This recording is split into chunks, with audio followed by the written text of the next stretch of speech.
Hello friends, Heather here, and today I thought I would share with you my new Artist Traveler's Notebook that I picked up at my local Michael's craft store. I had a 40% off coupon, which I got on my phone. Could have been 50, I don't remember, but I paid around $5 for this little traveler's notebook. I recently have joined a couple Facebook groups. They're all about like junk journals and things like that, and so I thought it would be fun to actually start working on one now so that when January gets here I will actually have one ready to go. So the plan is that I'm going to create some pages that will fit inside of this. So just to show you what this looks like I said, I think it's got a fake or faux leather cover, kind of in a pinkish color. And then on the inside, you get this set of pockets. And Recollections is the actual brand that I bought. So you have these pockets, and you'll notice that like my Christmas tags that I have listed in my Etsy shop fit in the big white tags. So like all my tags will fit in these like really nice. And then like this is a focal, so you know that could go on there. And then I have the like my gingerbread men, so like this is the larger size one. I mean that would actually fit really good on the cover, so that would work out well. You know, you could even put it on the inside here if you wanted anything like that. But little ATC size focals would fit well too, which I believe I've got. You know, like I have my little angel ones here, so any of those would fit, you know, on stuff good. So you also get, in this little book, 2 little pads of paper. So that is super cool. I got just more tags. So, you know, you can decorate them, stick them in there, whatever. So my plan, though, is that I want to make, like, this into a year journal. Or not journal, but, like, calendar. And then, I don't know. I don't know if I'll have like individual dates or whatever, but I do want to have a 12-month calendar, so I will have it so it fits on one page. So part of it will be here and the other part will be there, and then you'll turn it so that'd be January, February, March, etc. Only because fitting one whole month on one page, there's just not a lot of room to write in the little boxes, and I like to have bigger spaces. So the plan is I will probably use, like I said, I'm going to make the design the calendar pieces themselves, so that then I'll be taking like my digital papers, kind of like this little one with Christmas Holly on it and stripes, you know, and cutting it out and putting it on these little paper sheets. And so of course these little booklets could also be covered, and I will save that for another video, because today I'm just really excited. I want to do the cover. So I'm just going to get these things out of the way here. And I'm not sure how easy this thing here is going to come out, but I'm actually going to paint my cover. So I'm just pulling this little piece of elastic out of the back, and they just simply poked a little hole in there, and I'll probably lose that and be sad about it, but if I can't find it and I ask later, just say, oh, it's right next to your camera. So, and then there's these here. I think they just slide out. Yep, pretty simple. Oh yeah, that'll be easy to decorate. So I'm going to do that with both of those. And then the same thing with this one. So now all I have is this piece here. And to be honest with you, I'm not really sure how that one's going to come out. So, you know, I think I'll just leave that one in there, because honestly, I don't really care so much. All right, so let me get my paint, and I will be right back. I'm going to use a creamy white color. Doesn't really matter what color, because you know you dirty it up anyway. And the whole reason I'm like painting it is I recently did my Christmas Advent calendars, and that I listed, and I had a video and I showed you how it was done, and I thought, hey, it'd be kind of cool if I just showed you like how to paint one rose and some of the little flowers and stuff like that. So if you wanted to, you could paint that like on anything and give it as a gift to your friends. So I will be right back, so I'm going to grab some paint and then I'll get started. All right, I'm going to put some creamy white paint here on my piece. Just going to spread it out. Nothing fancy. You can get any kind of color and paint you like. It doesn't matter.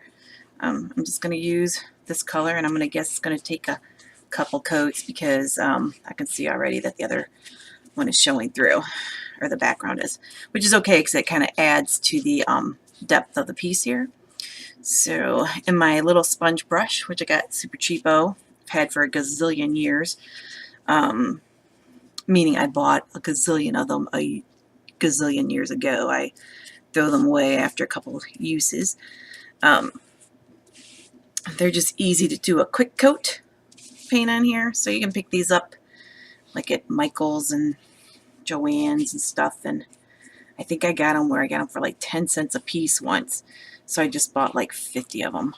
It was a good deal, but it was wet, and that's why it's got this kind of loose looking, you know, transparent thing going on. So if I thought ahead of time what I was doing, I would have gone upstairs, I would have got my blow dryer out. Blow dryer is a great tool for drying your layers in between. All right, so I'm going to let this dry for a couple minutes, and then I'll put on another coat, and I'll be back. All right, I'm going to put on another coat. So something for you to remember when you're putting your coats on and you're using your little sponge brushes is to not get them wet first. Start with it dry, and then that way your paint will go on thicker, and hopefully you'll get like a 1 coat or 2 coats for coverage.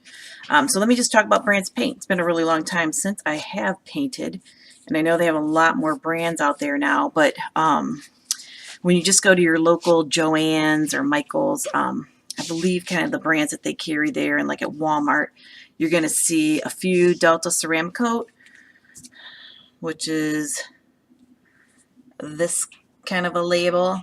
These are good paints. Your Folk Art paint is a good brand of paint, and so is your Deco Art Americana paints. Those are all paints that you can put on and you get a nice opaque coverage.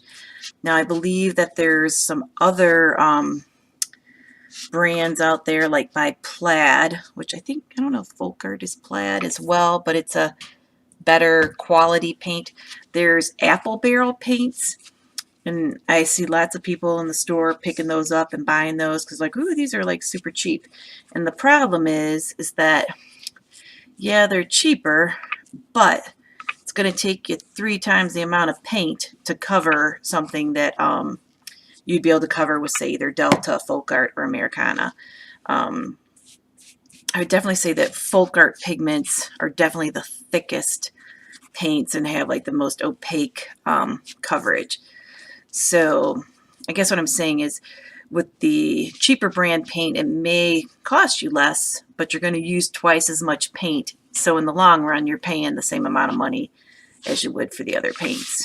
So let's see. And I'm not really going to care so much if this is perfect because, you know, I'm going to do stuff on the background anyway. So let's see. Oh, but I do need to add some more paint up there. And I'll probably add some kind of beads. So the one group that I joined, they have like lots of tutorials. So, you know, I figured I'll jump on that bandwagon and watch those tutorials, and I'll do some of my own. But people got like some cool stuff going on. So it should be fun. Fun, fun, fun.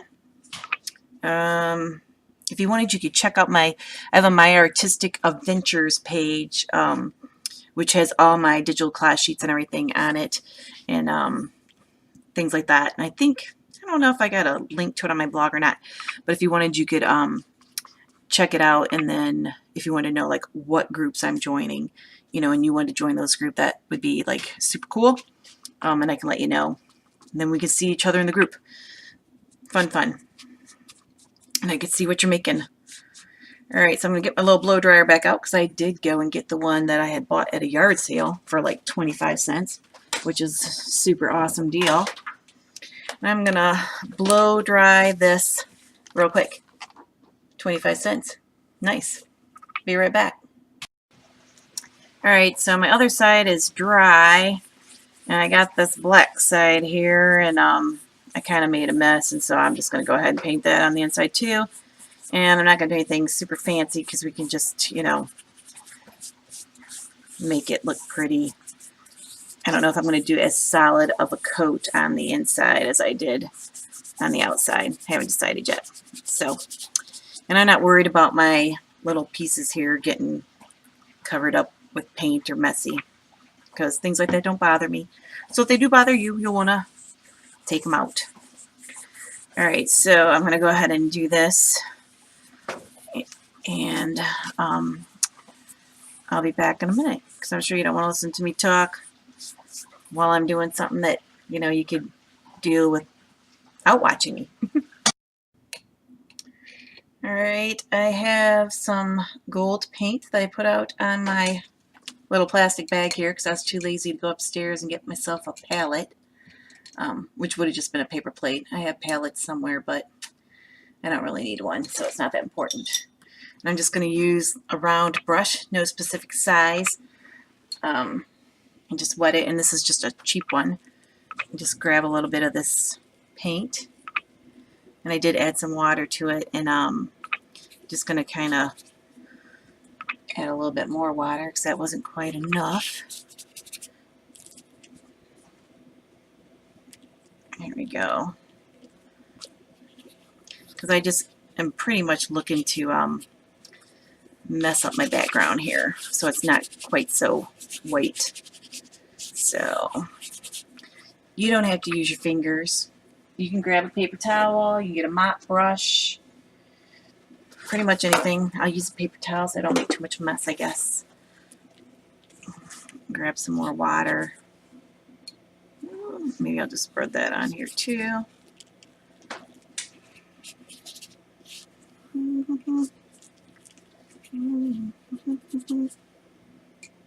Okay.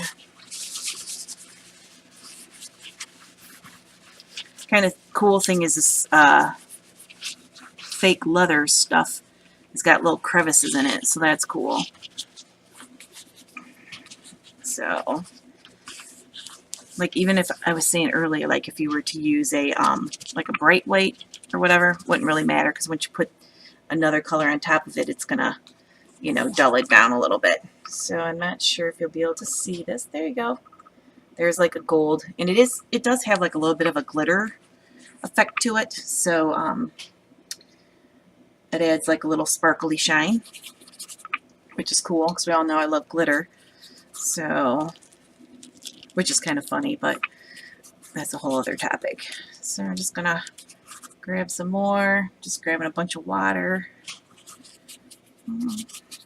You know, and you could, I guess you could use inks, whatever you want. I just don't know that like alcohol inks are, I don't believe they're permanent, but that would be fun. Or you just get the little paints that they have now that come out, you know, they got in the scrapbooking type section instead of, you know, the kind I'm using, but, you know, whatever floats your boat. So, let's see. Cool. Cool, cool. I'm liking it. All right, and here's one thing. If you're putting paint on something and it's dry or it's wet and you try to add more paint to it, you're probably just going to lift the other paint off. So let it actually dry first and then add maybe another layer. So there we go. I just missed that little spot up there. So I wanted to get that. All right, I'm going to dry this and I'll be back. All right, I'm just going to put another layer of this gold on here. I dried it up a bit. I got a much bigger brush, and this is an angle brush. An angle brush is your friend. It's going to help you out when you're doing your rows. So I just wanted to show you real quick what an that's cute, angle brush looked like. So real quick, just add a little bit more water here to my brush. I just don't want any like hard edges on my piece here, so just kind of moving things around a little bit. Okay, there we go. I'm just kind of wiping things off. There we go. let's see. I'm going to add a little bit more water right there because those edges were kind of hard with the paint. And that way I can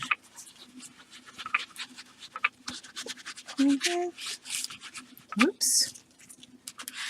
All right. Cool. It's looking fun. I might, oops.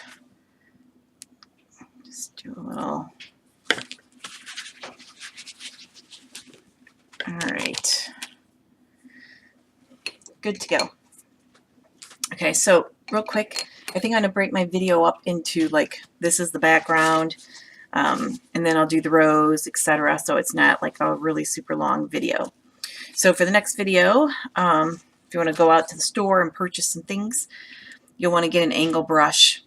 This one is a 3/4 inch. It's a good size. I'll make a good size rose. A 3/4 inch and a 1/2 inch are good sizes to have. I'm not sure if I got a 1/2 inch down here or not. Let me see. I'm looking real quick. Well, I don't see one at the moment. This one is a 3/8. 3/8 is a good size. So if you want a big rose, get a bigger, smaller, either way. And then you'll also want to get a filbert brush, or what they call a cat's tongue. At the store it'll be called a filbert, and it's shaped like this. So it's kind of rounded at the top instead of flat. So that makes quick and easy little leaves. And it is kind of shaped like a cat's tongue, and that's why they used to call it a cat's tongue. So there we go. All right, so that's it for, I believe, my background, and I'm liking it. Gives it that nice vintage old look. So come back and watch the second part, painting of the rose. Thanks for watching, and if you like my videos, please subscribe. And if you're interested in seeing like my new collage sheets that come out, you don't follow my blog or whatever, you want to head over to my Etsy shop and choose to you know, like my shop, and then that way when I post something new, you'll be able to see it. All right, thanks for watching. Bye.